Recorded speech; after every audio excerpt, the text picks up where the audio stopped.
Hello students. Last lecture में हमने thermo electric generator, thermo electric convergence, वो किन किन प्रिंसिपल्स पे बेस्ड है, ये सब हमने लास्ट के 2 लेक्चर्स में कंप्लीट कर लिया था।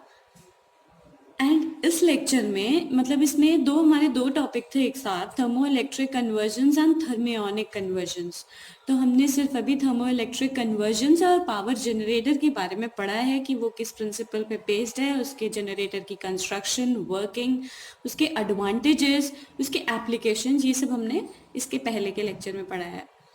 अब हम आज के लेक्चर में थर्मियोनिक कन्वर्जन्स के बारे में पढ़ेंगे कि थर्मियोनिक कन्वर्जन्स होते क्या क्या हैं। Okay, let's get started. Thermionic power converter is a static device that converts the heat into electricity. Basically हमारे सारे जो कन्वर्टर्स हैं इनमें इनको यही करना होता है कि हीट इलेक्ट्रिसिटी में ही कन्वर्जन करना है हमें, बट दैट डिपेंड्स कि किस प्रिंसिपल्स पे बेस्ड है, ये कैसे कन्वर्ट कर रहे हैं। And here thermionic power generator में this is the static device that converts heat into electricity. Heat को इलेक्ट्रिसिटी में चेंज करते हैं। How? By boiling electrons from a hot emitter surface. कोई हॉट एमिटर सरफेस पे से हम इलेक्ट्रॉन्स को बॉइल करा के हीट जनरेट करते हैं और उस हीट को हम इलेक्ट्रिसिटी में कन्वर्ट करते हैं across a small inter electrode gap to a cooler collector surface. किसके across? Small inter electrode gap से जो है के अक्रॉस हम ये हॉट एमिटर सरफेस से इलेक्ट्रॉन्स को बॉयल कराते हैं। कहाँ पे? To a cooler collector surface. And the temperature is approximate at hot emitter surface would be 1800 Kelvin and a cooler collector surface will be approximate 1000 Kelvin. Okay.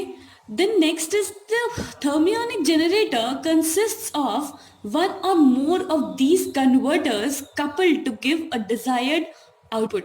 Thermionic generator में क्या होता है कि इसी तरीके के एक से ज्यादा कन्वर्टर्स को हम कपल करते हैं एक साथ, जिससे कि हमें डिजायर रिक्वायर्ड जो हमें रिक्वायरमेंट है, जितने पावर की, जितने पावर आउटपुट की रिक्वायरमेंट है, उतना हमें उस कपल्ड कन्वर्टर्स से मिल जाए।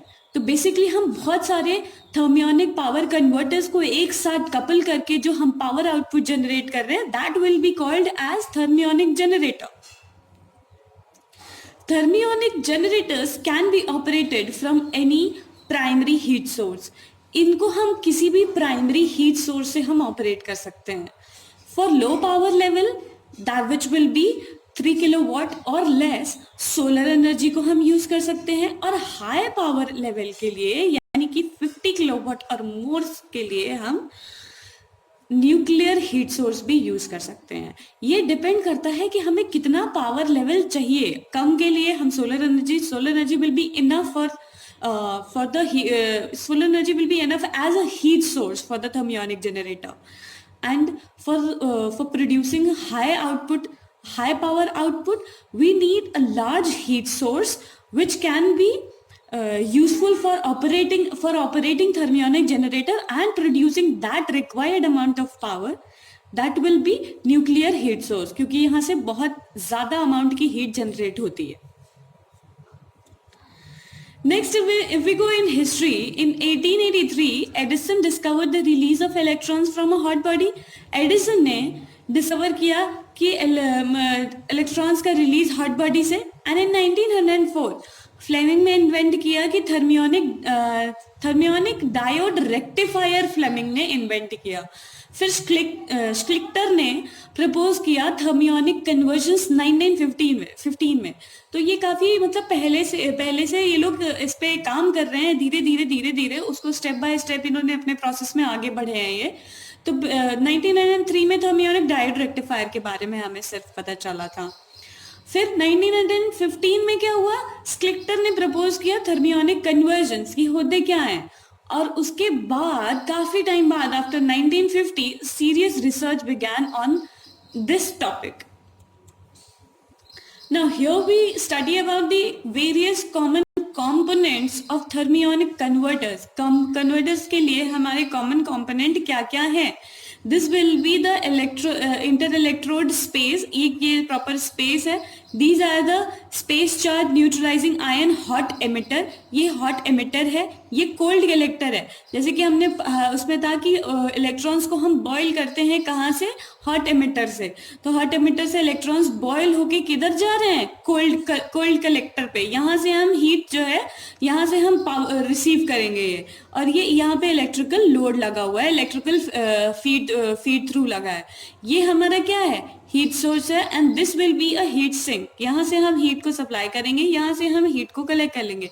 And this area will be a vacuum, यानी कि यहाँ पे वैक्यूम होगा या वेपर की तरह ये रहेगा, एक इंक्लोज्ड एरिया रहता है ये. ओके यहाँ पे जो है मूवमेंट ऑफ इलेक्ट्रॉन्स होगा, बॉइलिंग ऑफ इलेक्ट्रॉन्स होगा, जिसकी वजह से हमारा इस पोर्शन में, मतलब इस पोर्शन में जो भी ऑपरेशन हो रहा है उसकी वजह से हमारी क्या होगी? हीट का जनरेशन होगा. और फिर यहाँ पे इलेक्ट्रिकल लोड लगा हुआ है. टिपिकल ऑपरेटिंग रिजीम क्या है कि एमिटर टेम्परेचर हमारा कितना होगा? 1600 से 2000 केल्विन. और कलेक्टर टेम्परेचर हमारा 800 से 1100 केल्विन. इलेक्ट्रोड की जो एफिशिएंसी होगी अप टू 20%. जो हम इलेक्ट्रोड लेंगे तो उसकी एफिशिएंसी जो रिक्वायर्ड है इसमें वो अप टू 20% है. देन जो पावर डेंसिटी है रिक्वायर्ड है, टिपिकल जो पावर डेंसिटी का रिक्वायरमेंट है वो होगी, दैट विल बी 1 to 10 वाट पर सेंटीमीटर स्क्वायर. मटेरियल क्या क्या यूज किया है एमिटर मटेरियल में? WRE molybdenum. कलेक्टर मटेरियल में ये हम आगे इसके बारे में पढ़ेंगे. अभी ये सिंबल्स है, this is not very visible in here, तो अभी हम आगे इसके बारे में पढ़ेंगे. Insulator material basically that is alumina and alumina और NB सॉमेट. दैट इलेक्ट्रोड एटमॉस्फेयर क्या होगा? सीजियम को हम यूज करेंगे. इलेक्ट्रोड एटमॉस्फेयर के लिए हम सीजियम यूज करेंगे एट 1 torr. अब जो इम्पोर्टेंट एस्पेक्ट जो हमें इसमें कंसिडर करना है क्या क्या है? The cathode must emit an abundant supply of electron. Cathode जो है अबंडेंट सप्लाई, मतलब कैथोड ऐसा होना चाहिए कि that will emit abundant supply of electron. Electron की सप्लाई पर अबंडेंट अमाउंट में होनी चाहिए. And then the evaporation of the atoms from cathode should be negligible. Atoms का जो evaporation होगा cathode से वो negligible होना चाहिए, मतलब कि evaporate ना हो atoms cathode से. Then electronic space charge build up in inter-electrode spacing must be eliminated. Electronic space charge जो है उस inter-electrode spacing में से eliminate हो जाने चाहिए. And next comes the classification according to the methods of neutralization space charge. Neutralisation space charge के जो मेथड्स हैं उनके क्लासिफिकेशन, उन मेथड्स के बेसिस उसके अकॉर्डिंग क्या होगा? Vacuum close space and caesium gas filled. Here comes the vacuum close space converter. This has been under extensive research since 1957. ये 1957 से इसके अंदर मतलब इसके ऊपर रिसर्च हो रही है. The physical spacing of 0.0005 inch और less is maintained between cathode anode and cathode. जो फिजिकल स्पेसिंग है एनोड और कैथोड के बीच में वो इस अमाउंट की इतनी कम स्पेसिंग हमने यूज कर रखी है. Will have engineering difficulty. इसमें इंजीनियरिंग डिफिकल्टी रहती है. लाइफ टाइम इसका क्या है? 40 आवर्स. ये सिर्फ 40 आवर्स के लिए ही अवेलेबल है, मतलब ये वर्किंग फिर 40 आवर्स के लिए है. इसकी लाइफ सिर्फ इतनी है. Next comes caesium gas field. Caesium gas is filled between anode and cathode. जैसे कि यहाँ पे हमारा वैक्यूम क्लोज स्पेस था, यहाँ पे वैक्यूम था, तो यहाँ पे क्या है? हमारा सीजियम गैस फिल्ड है एनोड और कैथोड के बीच में. And the working efficiency is higher than former one. और इसकी लाइफ टाइम उसके कंपैरिजन में ज्यादा है. उसका लाइफ टाइम क्या था? 40 आवर्स. इसका लाइफ टाइम क्या है? 600 hours. The main problem is efficient ceiling and corrosive nature of caesium. इसकी मेन प्रॉब्लम ये है कि हमें एफिशिएंटली इसको सील करना है और इसका सीजियम का एक कोरोसिव नेचर होता है, उससे डील कर लें हम तो हमारे लिए ये caesium gas filled converter will be more एप्रोप्रिएबल.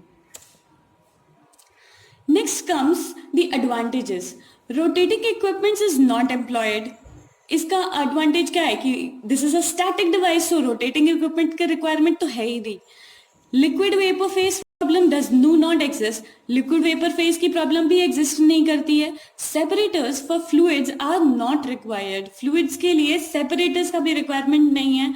And frictional losses due to bearings are not present.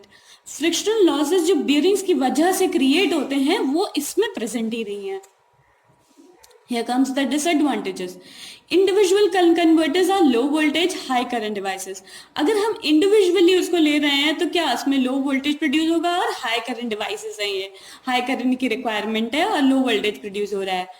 And a large number of converter must be sequentially arranged to obtain a useful voltage. और अगर individually तो low voltage generate हो रहा है और अगर हमें required amount useful voltage हमें ऑब्टेन करना है तो लार्ज नंबर ऑफ कन्वर्टर्स को हम एक तरह से इसको एक साथ अरेंज करेंगे. That we have studied earlier in this lecture. Power losses in converters can seriously cut useful power output. जो पावर लॉसेस कन्वर्टर्स में है वो पावर आउटपुट को भी जो है डिक्रीज कर सकते हैं. Next is the combination of thermionic and thermoelectric. If we compare both thermionic and thermoelectric generators, they employ both electron gas as a working fluid. ये दोनों ही इन दोनों में ही हमें इलेक्ट्रॉन गैस की रिक्वायरमेंट होती है as a working fluid. Then a thermionic generator is based on the ballistic current flow, which is highly efficient. And its theoretical efficiency is close to Carnot efficiency. इसमें क्या है कि हमें हमारा जो करंट का फ्लो है that is ballistic which is highly efficient. मतलब कि उसमें इसकी जो efficiency है due to the flow of the current is very high. और इसकी जो theoretical efficiency है वो Carnot efficiency के close है. मतलब that will be very close to Carnot's efficiency. Carnot's efficiency ये सब हम इसके पहले पढ़ चुके हैं. Thermoelectric generator, however, has a poor efficiency due to the diffusive flow of current. अब thermoelectric generator की efficiency comparatively thermionic से कम है because of the diffusive current flow. Then comes the thermionic generator usually requires a high temperature heat source to generate a practically useful current. बस इसमें problem ये है कि हमें thermionic generator के लिए एक रिक्वायर्ड अमाउंट ऑफ हीट की ज़रूरत है, जो कि उसके लिए हमें एक अच्छा खासा हीट सोर्स चाहिए जहाँ से हमें अच्छा खासा टेम्परेचर मिले कि जिससे हम useful amount of current produce कर पाए, जनरेट कर पाए. And for the thermoelectric generator can produce electrical power from low quality heat energy sources. Thermoelectric generator का क्या है कि हम प्रॉपर इलेक्ट्रिकल पावर हम प्रोड्यूस कर सकते हैं with low quality of heat energy sources. Next comes this is the combination of showing the thermionic generator and thermoelectric generator. Here, from the thermionic generator, the heat which is produced is exchanged to the thermoelectric generator, where we produce the electricity. Since for the production of electricity, for the required amount of the output from the thermionic generator, we require a large amount of heat source which produces a very high temperature. But in comparison to thermionic generator, thermoelectric generator can produce electrical produces from a low quality of heat source. So this is the combination showing the thermionic generator and thermoelectric generator. And this is the graph showing this is the graph between the output power density and the anode temperature of the thermionic generator. Anode temperature जो thermionic generator का है उसका और output power density का ये graph show करता है कि इस पे जो है इन टेम्परेचर पे थर्मोइलेक्ट्रिक जनरेटर देखिए जो पावर प्रोड्यूस करेगा वो ये पावर प्रोड्यूस कर रहा है, इतनी इसका कर्व ऐसा जा रहा है, अच्छा खासा इंक्रीज हो रहा है एंड देन सर्टेन पॉइंट के बाद डिक्रीज हो रहा है. इसमें क्या थर्मियोनिक में क्या है कि इनिशियली ही सही इसका जो आउटपुट है वो कंपैरिजन में थर्मो इलेक्ट्रिक जनरेटर के कम है, लेकिन अगर हम इन दोनों को कॉम्बिनेशन के स्टेट में अगर हम इसको कंसिडर करें, कंबाइन करके लेते हैं, तो जो पावर आउटपुट हमारा जनरेट हो रहा है वो ये, इसका कर्व ये शो कर रहा है। तो बेसिकली तो हमारा कॉम्बिनेशन थर्मो इलेक्ट्रिक और थर्मियोनिक का वो ज्यादा आउटपुट प्रोड्यूस करता है कंपैरेटिवली, इंडिविजुअल अगर लेवल पे हम प्रोड्यूस कर रहे हैं तो। Thank you class. यहाँ पे हमारा ये 2 topic thermo electric and thermionic convergence complete हो जाते हैं। फिर नेक्स्ट जो हमारा यूनिट में टॉपिक बचे हुए हैं, हम नेक्स्ट लेक्चर में हम वो कंप्लीट करेंगे। Okay, thank you class.